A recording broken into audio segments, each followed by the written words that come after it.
Hello, আসসালামু আলাইকুম। জি, আমি বঙ্গবন্ধু গেরিলা বাহিনীর প্রধান বলছিলাম। বঙ্গবন্ধু গেরিলা বাহিনীর প্রধান বলছিলাম। বঙ্গবন্ধু গেরিলা বাহিনীর প্রধান বলছিলাম আমি। আচ্ছা, জি বলেন। জি, ভিডিও ফুটেজে দেখা যাচ্ছে আপনি একটা ছেলেকে গুলি করেছেন, আমাদের এক সহযোদ্ধা ভাইকে। আচ্ছা, আপনার এটা কি আপনাকে সরকার নির্দেশনা দিয়েছিল গুলি করার জন্য ওকে ব্যক্তিগতভাবে? আপনি কথাগুলো বলে শেষ করেন, তারপর আমি বলবো, আমার কথাটা সুন্দরভাবে শুনবেন। দ্বিতীয়ত হচ্ছে আপনি যেভাবে ওকে থাপড়াইতে থাপড়াইতে আপনার ফোর্স সহ যেভাবে নিচ্ছিলেন, একটা কথা মনে রাখবেন, এটা গোপালগঞ্জ। আপনাদের শত শত সহযোদ্ধাদেরকে মারছে, আপনারা কেউ প্রতিবাদ করেন নাই। আপনাদেরকে যেভাবে গণহত্যা করেছে এই জামাত শিবিরের রাজাকারের বাচ্চাগুলা, আপনারা কোনো 10 জন পুলিশ একসাথে হয়ে প্রতিবাদ করেন নাই যে কেন আমাদের সহযোদ্ধাদেরকে মারা হয়েছে।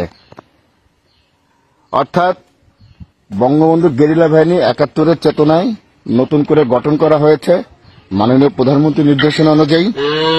আমরা শুধুমাত্র নেত্রীর নির্দেশনার জন্য অপেক্ষা করছিলাম। এখন আমাদের দেওয়ালে পিঠ থেকে গেছে। আপনারা যারা প্রশাসনে যারা আছেন, আমি মনে করি হিজলা হিসেবে এরা আছেন। কেন আছেন? এত অন্যায়, এত অবিচার, মবের শিকার কোনোদিন বাংলাদেশের ইতিহাসে হয় নাই 71-এ ছাড়া। ঠিক 71-এর পুনরাবৃত্তি এখন হচ্ছে। অর্থাৎ আমাদের এই গেরিলা বাহিনীর যে আপনারা যাদেরকে ধরেছেন এই পর্যন্ত এবং থানার ভিতর নিয়ে আপনারা যেভাবে পায়ের তারাই পিটাইতেছেন, গণহারে মামলা দিচ্ছেন, এটা তীব্র প্রতিবাদ ও নিন্দা জানাচ্ছি। এবং সবারই তো ফ্যামিলি আছে, ইনশাআল্লাহ এটার প্রতিফলন খুব দ্রুত সময় দেখতে পারবেন। শেষ হয়েছে আপনি বলা? জি বলুন আপনি। হ্যাঁ, বিষয় হলো আপনারা যে ছবিটা দেখে যে আমাকে বিভিন্ন লোক, প্রায় 3-4 হাজার লোক আমাকে ফোন দিয়েছে।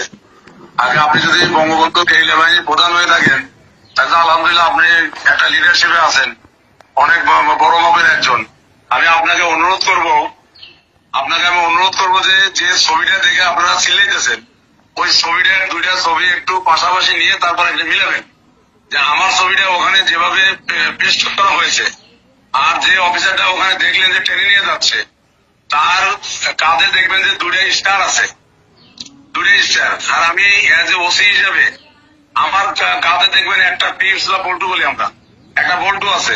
এটা হচ্ছে আমি কোরালীপাড়া থানার ওসি। ওই দিন আমার থানাতেও কম বেশি ঝামেলা হয়েছে।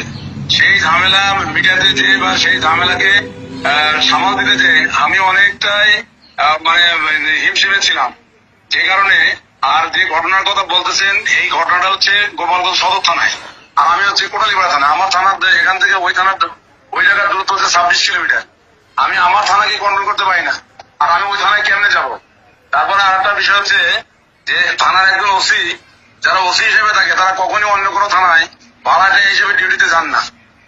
ওসির আন্ডারে যারা সাবঅর্ডিনেট থাকে, যারা জুনিয়র থাকে, তারা হয়তো অনেক সময় কোনো থানায় ফোর্স অফিসার শর্ট থাকলে, কোনো থানা প্রোগ্রামে যদি থাকে, সেই থানা তখন যায়। কিন্তু একজন ওসি কখনো আর একটা থানা যায় ডিউটি করে না।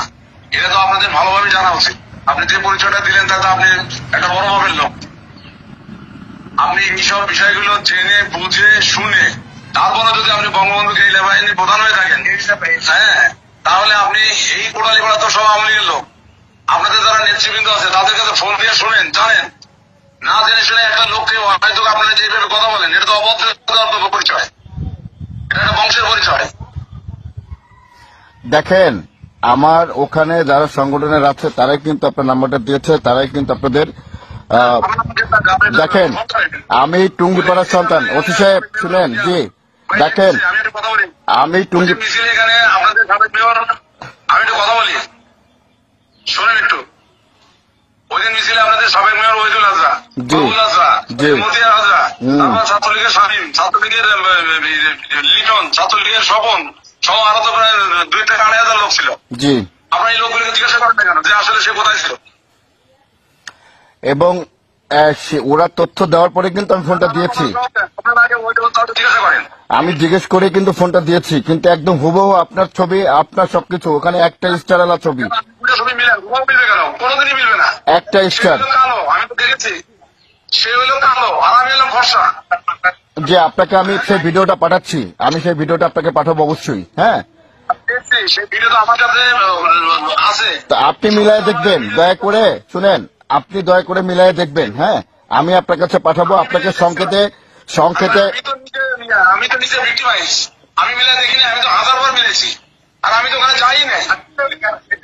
আমাদের 100 জনের মধ্যে 90 জনই বলেছে হ্যাঁ এটাই। কে বলছে? এবং আমি আপনাকে ওসি সাহেব দেখেন, আপনি একজন সরকার জনপ্রতিনিধি বাংলাদেশের একজন কর্মকর্তা, আপনাকে আমি একটা কথা বলবো, দেখেন এটা গোপালগঞ্জ, এখানে কোন ধরনের বাড়াবাড়ি করে আজ পর্যন্ত কেউ টিকতে পারে না, ইনশাল্লাহ পারবে না, কারণ এটা বঙ্গবন্ধুর জন্ম এলাকা। এখানে জামাত বিএনপি কোনোদিন এসে জায়গা পায়নি, ইনশাল্লাহ পাবেও না। অর্থাৎ আমাদের যেসব সহযোদ্ধা ভাইদেরকে আপনারা বাড়ি বাড়ি রাত্রে যে আক্রান্ত করছেন, হয়রানি করতেছেন, দয়া করে এই কাজের থেকে আপনারা বিরত থাকবেন। আমরা কিন্তু দল আজ হোক না হোক, কাল কিন্তু ক্ষমতা আমরা অবশ্যই আসব, তখন কিন্তু আমরা ইন্দুরে গর্তের থেকে কিন্তু খুঁজে বের করে নিয়ে আসবো ইনশাল্লাহ। আমরা আমরা আমরা কিন্তু সেটা রাষ্ট্রীয় ব্যাপার। তবে আপনি যে বিষয়টা নিয়ে আমার সাথে কথা বলছেন, আমি আপনার কাছে অনুরোধ করবো, আপনি আবারও সুন্দর করে ওই ভিডিওটা ভালোভাবে স্ক্রল করে দেখেন। ওই অফিসারের কাছে 2টা স্টার আছে, আর আমি একজন ওসি হিসেবে আমার কাছে থাকে একটা পিস। এটা আপনাকে বুঝতে হবে। আমি তো ভাবছিলাম যে আপনি বঙ্গবন্ধু কেন্দ্রীয় বাহিনীর প্রধান, তাহলে আপনি তো অনেক বড় ভাবের একজন। আপনি এই যে শুনেন ওসি সাহেব, আপনি ক্রিটিসাইজ করে কথা বলবেন না। ওসি সাহেব, আপনি ক্রিটিসাইজ করে কথা বলবেন না। আমি বঙ্গবন্ধু গেরিলা বাহিনীর প্রধান কিনা প্রধান, আপনি যদি আমাদের সিনিয়র নেতৃবৃন্দের সাথে কোন ধরনের কথা বলে থাকেন বা জেনে থাকেন, খোঁজ খবর নিয়ে দেখবেন। আমি জিজ্ঞেস করি, আপনি তো বললেন। না না, আপনি কেন বললেন তাহলে? বঙ্গবন্ধু গেরিলা প্রধান হয়ে যদি থাকেন তাহলে তো আপনি এটাই সাইজ করেছেন আমাকে। আপনি জানেন আমি সারা বাংলাদেশে, শুনেন অতি সাহেব, সারা বাংলাদেশে গেরিলার কমিটি করা আছে। অতি সাহেব, সারা বাংলাদেশে গেরিলার কমিটি করা আছে। একটা কথা মনে রাখবেন, 71-এর চেতনা কিন্তু গেরিলা বাহিনী করা আছে। আমরা কিন্তু পুনরায় স্বাধীনতা ফিরিয়ে আনবো, এই রাজাকারকে মুক্ত করে ছাড়বো। আপনি রাজাকারের পক্ষে যতই কথা বলেন না কেন, ছাপাই যান না কেন, অতি সাহেব দেখেন, আপনাকে ভদ্র বলছে, এখনো বলছি আমি, আমার কোন লোক যদি অ্যারেস্ট হয় আজকে রাতে, দেখেন অতি সাহেব, আইন ভালো করে আমরা জানি, আইন আমরা ভালো করে জানি। না না, আপনারা তো নির্বিচার লোকদেরকে আপনারা অ্যারেস্ট করতেছেন। দেখেন সবার কিন্তু ফ্যামিলি আছে। ওসি সাহেব আপনাকে একটা কথা বলি আমি, সবার কিন্তু ফ্যামিলি আছে। ওসি সাহেব, সবার কিন্তু ফ্যামিলি আছে, এটা মাথায় রাখবেন। ঠিক আছে।